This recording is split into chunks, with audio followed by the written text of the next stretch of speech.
Kiritbhai Shah, Rajkot edible oil merchant association president.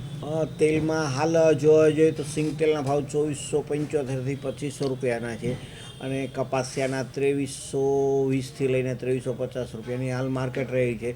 Palmolein છે તો એ 2000થી લઈને 2020 રૂપિયાના ભાવ ચાલે છે. 15 દિવસમાં છેલ્લા જોવા જઈએ તો સિંગ તેલ છે તો સિંગ તેલ 70થી 80 રૂપિયાનો વધારો થયેલો છે. તો કપાસિયા છે તો કપાસિયામાં પણ બી 80થી 100 રૂપિયાનો વધારો થયેલો છે અને પામોલીન જોવા જઈએ તો એ 50થી 60 રૂપિયાનો વધારો થયેલો છે. વધારા પાછળનું કારણ તો હાલ જો જોવા જઈએ તો વરસાદી સિઝન છે તો કાચા માલોની આવકો પણ બી ઓછી છે. ખેડૂતો છે તો એ વાવણીમાં જોતરાયેલા છે.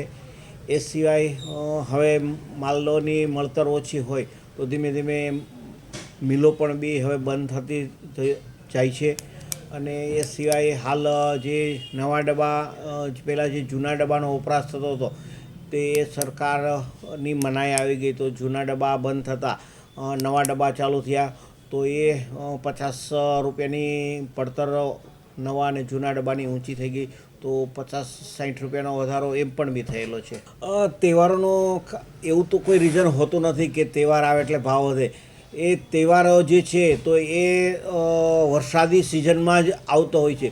તો વરસાદની સિઝન હોય તો ખેડૂતો છે તો એ પોતાની વાવણી કાર્યમાં રોકાયેલા હોય તો કાચા માલોની મળતર ન હોય તો સ્વાભાવિક છે કે જે ડિમાન્ડ અને સપ્લાય ઉપર જ માર્કેટ ચાલતી હોય તો ત્યારે સપ્લાય ન હોય તો એ વધવાનું કારણ એ હોઈ શકે.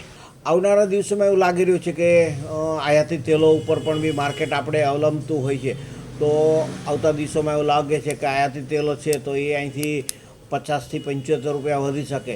જો આયાતી તેલો વધશે તો સ્વાભાવિક છે કે આપણે દેશી તેલો પણ બી વધે. એની ઉપર નિર્ભર આપણે અવલંબતા હોય તો દેશી તેલોમાં પણ બી વધારો આવી શકે આવતા દિવસોમાં. સાંજ સમાચાર ફેસબુક પેજને લાઇક કરો, વિડીયો શેર કરો અને વધુ વિગતવાર સમાચાર માટે sanssamachar.net વિઝિટ કરો.